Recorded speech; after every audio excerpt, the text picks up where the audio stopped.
বিজয়ের আরও এক ধাপ উত্তরণের জন্য অভিনন্দন। জুলাই ঘোষণাপত্র সফলভাবে প্রণয়নের এই কঠিন কাজের সাথে যুক্ত সকলকে আন্তরিক ধন্যবাদ এবং মোবারকবাদ।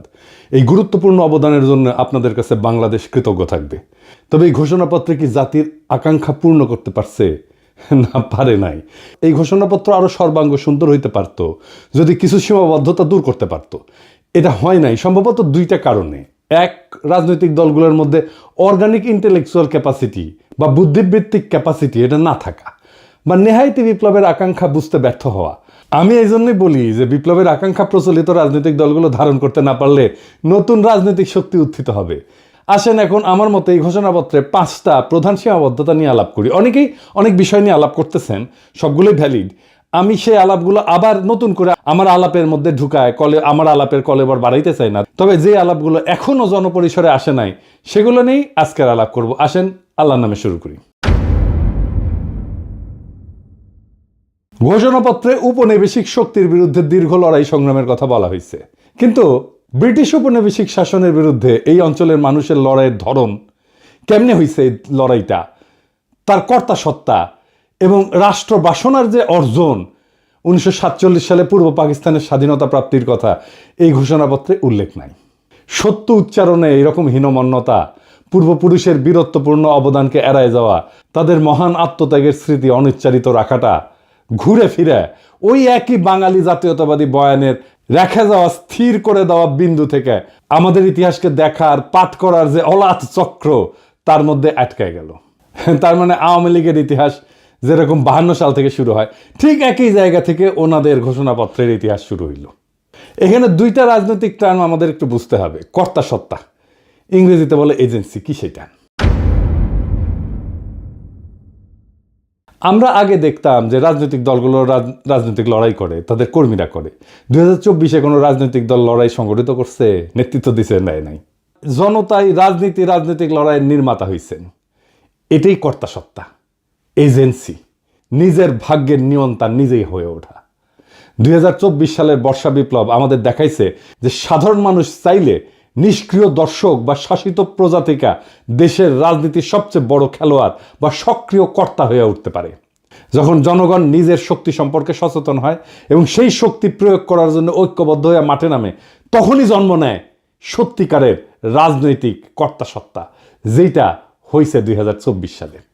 তো এই রাজনৈতিক কর্তা সত্তা জনগণের থাকায় লাভ কি, না থাকলে ক্ষতি কি? জনগণের রাজনৈতিক কর্তা সত্তা বা এজেন্সি একটা দেশের জন্য খুবই গুরুত্বপূর্ণ। সহজ ভাষায় এইটা হলো জনগণের সেই ক্ষমতা যার মাধ্যমে তারা নিজেদের ভাগ্য নির্ধারণে সক্রিয় ভূমিকা পালন করে। এর থাকা বা না থাকার উপরে দেশের ভবিষ্যৎ এবং নাগরিকদের জীবনযাত্রার মান নির্ভর করে।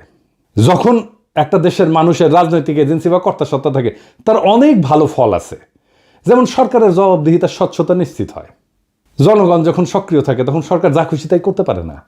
শাসকেরা জনগণের কাছে তাদের কাজের জন্য জবাবদিহি করতে বাধ্য থাকে। জনগণ প্রশ্ন করতে পারে, সমালোচনা করতে পারে এবং নির্বাচনের মাধ্যমে সরকারকে ক্ষমতা থেকে সরাইতেও পারে। এই এজেন্সি আমরা হারাই ফেলছিলাম। নাগরিক অধিকার সুরক্ষিত থাকে, মানে রাজনৈতিকভাবে সচেতন এবং সক্রিয় জনগণ তাদের সাংবিধানিক এবং মানবিক অধিকার, যেমন বাক স্বাধীনতা, সমাবেশের স্বাধীনতা, ন্যায় বিচার পাওয়ার অধিকার, এই সম্পর্কে সজাগ থাকে। কোনো সরকার এই অধিকারগুলো কেড়ে নেওয়ার চেষ্টা করলে জনগণ ঐক্যবদ্ধভাবে প্রতিরোধ গড়ে তোলে, যেটা আমরা করছিলাম। হাসিনা এগুলো সবগুলো আমাদের কেড়ে নিয়েছিল। এর ফলে রাষ্ট্রের সুশাসন এবং স্থিতিশীলতার প্রতিষ্ঠা পায়। যেমন জনগণ যখন নীতি নির্ধারণের প্রক্রিয়ায় অংশগ্রহণ করে তখন সরকারের গৃহীত সিদ্ধান্তগুলো আরও বাস্তবসম্মত হয়, গণমুখী হয়। এর ফলে সামাজিক উত্তেজনা কমে এবং দীর্ঘমেয়াদী রাজনৈতিক স্থিতিশীলতা তৈরি হয়। জনগণ অনুভব করে যে রাষ্ট্র তাদের কথা শোনে। 4 নাম্বার, সামাজিক ন্যায় বিচার এবং সমতা বৃদ্ধি পায়।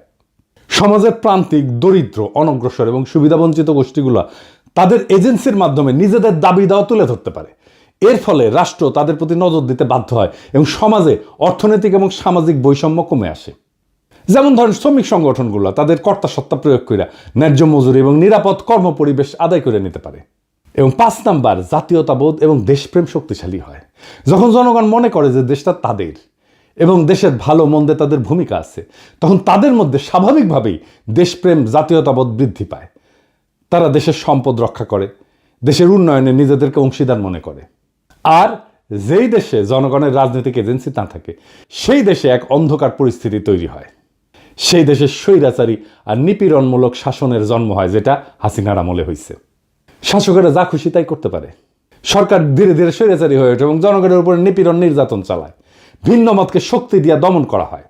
হাসিনা যা যা করছে, হাসিনার আমলে আমরা এজেন্সি হারাইছিলাম, আমাদের কর্তা সত্তা হারাইছিলাম, ব্যাপক দুর্নীতি এবং সম্পদ লুণ্ঠন হয়, কারণ সরকারের কোনো জবাবদিহিতা থাকে না। রাষ্ট্রীয় সম্পদকে ব্যক্তিগত সম্পদে পরিণত করা হয়। ক্ষমতাসীন এবং তাদের মদতপুষ্ট একটা গোষ্ঠী ব্যাপক দুর্নীতিতে জড়ায় পড়ে, দেশের সম্পদ বিদেশে পাচার হয়ে যায় এবং সাধারণ মানুষ রাষ্ট্রীয় সম্পদের সুফল থেকে বঞ্চিত হয়।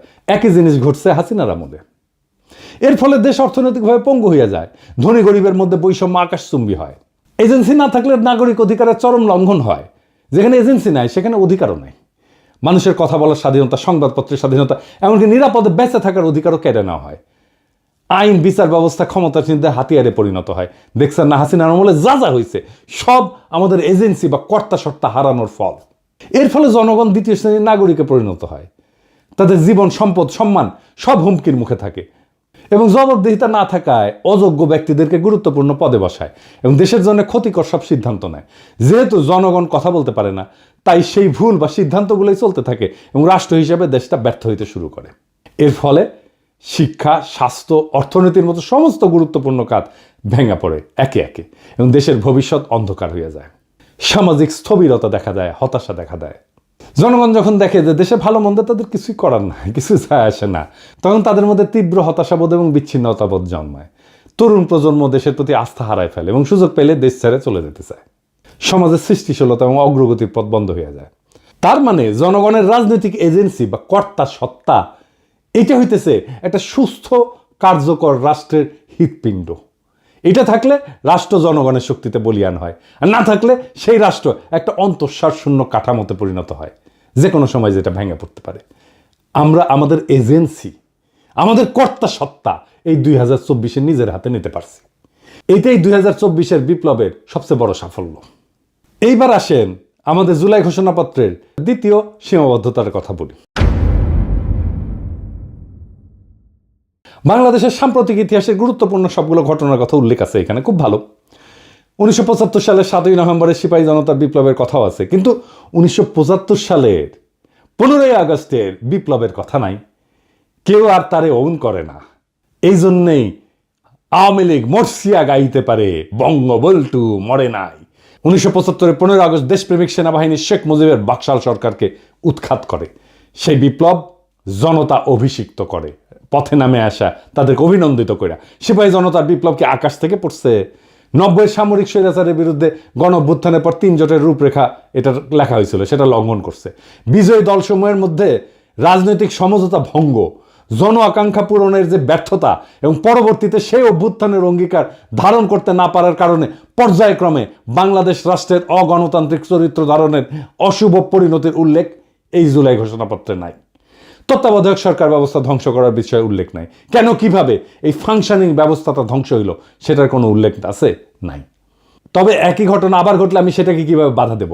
এবার আসেন 3 নম্বর সীমাবদ্ধতা। গত প্রায় 16 বছর দীর্ঘ ফ্যাসিস্ট দুঃশাসন প্রতিষ্ঠা করতে, জনগণের উপরে ধারাবাহিক নিপীড়ন চালাইতে রাষ্ট্রের মূল প্রতিষ্ঠানসমূহের মধ্যে সবচেয়ে বেশি আগ্রাসী শক্তি ব্যবহার করছে সশস্ত্র বাহিনী এবং সামরিক গোয়েন্দা সংস্থা, যাদের স্বীকৃত অপরাধ কর্মের কোনো উল্লেখ জুলাই ঘোষণাপত্রে নাই। আয়নাঘর কোথায় হয়েছে? ক্যান্টনমেন্টের মধ্যে ডিজিএফআই করছে। এতেও 36শে জুলাই পর্যন্ত হেলিকপ্টার ব্যবহার কইরা, খুন জখম কারফিউ জারি কইরা, ইন্টারনেট বন্ধ কইরা, সেনাবাহিনী নামায় গুলি চালানোতে নেতৃত্ব প্রদানকারী খুনি জেনারেল চক্রের সকল রাষ্ট্রদ্রোহী অপরাধের ঘটনাগুলো লুকায় ফেলা হয়েছে। স্পষ্ট কইরা সেনাবাহিনীর তরুণ সৈনিক অফিসারদের অংশগ্রহণের সংগ্রামী বৈশিষ্ট্যের কথা না বইলা সাধারণভাবে জনসাধারণের পক্ষে সেনাবাহিনীর অবস্থান গ্রহণের কথা উল্লেখ করা হয়েছে। সত্য কথা, ইনসাফের কথা, ন্যায়ের কথা এবং সঠিক কথাটা হইতেছে যে মার্চ টু ঢাকা কর্মসূচির দিন 36শে জুলাই বা 5ই আগস্ট বিপুল গণস্রোত এবং প্রধানত সৈনিকদের চাপের মুখে শীর্ষ সামরিক নেতৃবৃন্দ চূড়ান্ত এবং শেষ পর্বে গণ অভ্যুত্থানে বাধা না দিয়া 5 তারিখে আরও প্রাণহানি এবং রক্তক্ষয় এবং জাতীয় বিপর্যয় এড়াইতে সহায়তা করছে। 4 নম্বর সীমাবদ্ধতা। হাসিনার ফ্যাসিবাদী শাসন প্রতিষ্ঠার পেছনে ব্যবহৃত সবচেয়ে দুর্বিষহ অস্ত্র সাংস্কৃতিক যুদ্ধের নাম ছিল ইসলামোফোবিয়া। দেশের ধর্মপ্রাণ সংখ্যাগরিষ্ঠ মানুষ, আলেম ওলামা, মাদ্রাসা ছাত্রদের বিরুদ্ধে লাগাতার এই অস্ত্র ব্যবহার করে হাসিনা যুদ্ধ চালায় গেছে। 2013 সালের 5ই মে শাপলা চত্বরে রাতের অন্ধকারে লাইট লিভায় রাষ্ট্রীয় বাহিনী দিয়ে নারকীয় হত্যাযজ্ঞ পরিচালনা করা হয়েছে, যে হৃদয় বিদারক ঘটনাটা আমাদের ইতিহাসে একটা সুগভীর ক্ষত সৃষ্টি করছে। ব্রিটিশ উপনিবেশিক শাসনকাল থেকে শুরু করে সকল আজাদী আন্দোলনে, অধিকার আদায়ের সংগ্রামে এদেশের ধর্মপ্রাণ মানুষ, আলেম ওলামা এবং মাদ্রাসা শিক্ষার্থীদের অংশগ্রহণ, আত্মত্যাগ এবং অবদানকে সবসময় অবহেলা, আড়াল এবং মুছে দেওয়ার একটা দুষ্ট ক্ষত আমাদের ইতিহাসে গেড়ে বসছে। এই উগ্র জাতীয়তাবাদী তথাকথিত প্রগতিশীল দুষ্ট ক্ষতের ইতিহাস আবার পুনরাবৃত্ত হয়েছে। তাদের লড়াইয়ের যথাযথ মর্যাদা স্বীকৃতি, বাংলাদেশের ভবিষ্যৎ রাষ্ট্র গঠনের আকাঙ্ক্ষায় তাদের অবদান এবং ত্যাগের যথাযথ হিস্সা ছাড়া কোনোদিন আমাদের এই স্বপ্ন, বাংলাদেশ গড়ার স্বপ্ন পরিপূর্ণ হবে না।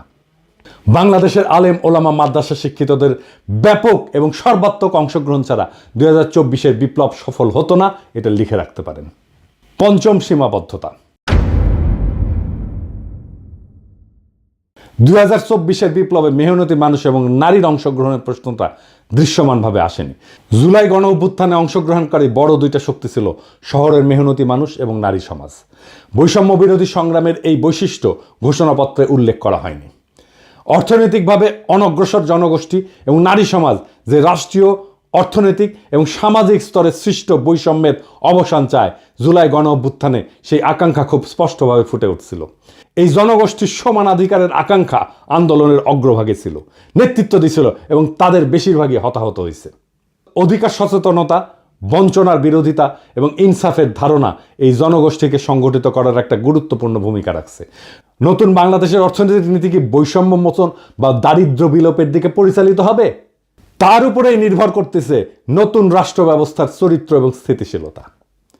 কর্মসংস্থান, শিক্ষা এবং সামাজিক কর্মকাণ্ডে নারীর নিরাপত্তার পরিবেশ তৈরি করে জুলাই গণ অভ্যুত্থানে অংশগ্রহণকারী নারী সমাজকে ত্যাগ এবং অবদানের যথাযথ স্বীকৃতি দিতে হবে। এই ঘোষণাপত্র পড়া মনেই হয় না যে এই বর্ষা বিপ্লব ছিল একটা শহুরে দরিদ্রদের লড়াই। আমাদের এলিটরা সবসময় আমাদের মুরগি দেখায় আর ডাল খাওয়ায়।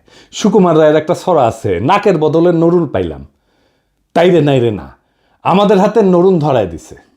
রাজনৈতিক দলগুলোকে বলবেন, জিজ্ঞেস করবেন পয়েন্ট ধরে ধরে যে কেন আপনারা এই বিষয়গুলোকে যুক্ত করেন নাই, না হলে তারা নিজেদেরকে দেশের মালিক ভাবা বন্ধ করবে না। রাজনৈতিক দলগুলোকে মনে রাখতে হবে দেশের মালিক জনগণ, জনগণই সার্বভৌম ক্ষমতার উৎস। আপনারা আশা জাগান কিন্তু ডেলিভার করতে পারেন না, খুবই হতাশাজনক। জুলাই ঘোষণাপত্র একটা গুরুত্বপূর্ণ মাইল ফলক, এতে কোনো সন্দেহ নাই, কিন্তু এটা কোনোভাবেই শেষ গন্তব্য না, শেষ কথা না। এটা আমাদের দীর্ঘ লড়াই, ত্যাগ এবং স্বপ্নের এক ক্ষণিক প্রতিফলন, যার পেছনে আছে বহু রক্ত, অশ্রু আর আশার গল্প। এই ঘোষণার জন্ম হয়েছে এক গর্জে ওঠার সময়ের ভেতর থেকে, যখন মানুষ আর তাকাইছিল না কোনো নেতা বা দলের দিকে, বরং নিজেরা হাতে তুলে নিছিল রাজনৈতিক কর্তাসত্তার ভার। কিন্তু যে ঘোষণাপত্রের জন্ম হলো এই রক্ত গরম বাস্তবতা থেকে, সেটা যদি সেই বাস্তবতার বহু বর্ণ, বহু স্বর এবং মূল তাগিদকে ধারণ করতে ব্যর্থ হয়, তাহলে সেটা এক অর্থে জনগণের সাথে বিশ্বাসঘাতকতা হবে। যারা ময়দানে প্রাণ দিল, যারা নিঃস্ব হয়েও আশায় বুক বাঁধল, যারা চোখের সামনে ভাই বোন হারালো, তাদের ইতিহাস, তাদের দাবি, তাদের আত্মত্যাগের ভাষা বাদ পড়ে গেল। ঘোষণাপত্র না, সেটা হয়ে ওঠে আবার এক শ্রেণীর ক্ষমতা কাঠামোর পুনরুৎপাদনের হাতিয়ার। এই ব্যর্থতা নিয়ে নিরুৎসাহিত হওয়া যাবে না, বরং এই ব্যর্থতা থেকে নতুন শক্তির জন্ম দিতে হবে। যদি প্রচলিত রাজনৈতিক দলগুলো এজেন্সিহীন, ভবিষ্যৎ বিমুখ হইয়া পড়ে, তবে নতুন নেতৃত্ব, নতুন কাঠামো, নতুন চেতনার আবির্ভাব হবে। কেননা ইতিহাস দাঁড়ায় থাকে না, সে আগায় যায়। পিছনে ফেলে দেয় তাকেই যাকে সে ব্যর্থ মনে করে। তাই আসেন আমরা এই ঘোষণাপত্রকে একটা খসড়া হিসেবে বিবেচনা করি। এটা জনগণের অসীম শক্তির সামনে একটা খোলা চিঠি, যা আবার লেখা হবে, আবার সম্পাদিত হবে, আবার জনগণই তার রূপ নির্ধারণ করবে। এটাই হলো গণতন্ত্রের প্রকৃত চেহারা, যেখানে প্রত্যেকটা মানুষ শুধু ভোটার না, ইতিহাসের লেখক। যেখানে জনগণ শুধুই অনুসারী না, বরং রাষ্ট্র নির্মাণের কর্ণধার। আমরা যারা আজ প্রশ্ন করতেছি, সমালোচনা করতেছি, তারা কেউ এই প্রক্রিয়ার বাইরে না, বরং এই চর্চাই আগামী দিনের সুসংগঠিত, সুবিচার ভিত্তিক, ন্যায় ভিত্তিক, ইনসাফ ভিত্তিক বাংলাদেশের ভিত্তি করবে। বর্ষা বিপ্লব একদিনের ব্যাপার না, এই শুরু, শেষ না। এইটা একটা যাত্রা, এটা একটা জার্নি। এইখানে গন্তব্যের দিকে যাত্রা আছে, কিন্তু গন্তব্যে পৌঁছানো নাই। গন্তব্য সবসময় অধরা থাকে। আমরা প্রত্যেক দিন একটু একটু করে অগ্রসর হই, আরো ভালো, আরো প্রগতিশীল, আরো মানবিক আর একটা রাষ্ট্রের দিকে। এটাই আমাদের যাত্রা, এটাই আমাদের রাজনীতি, এটাই রাষ্ট্র গঠন। ইনকিলাব জিন্দাবাদ।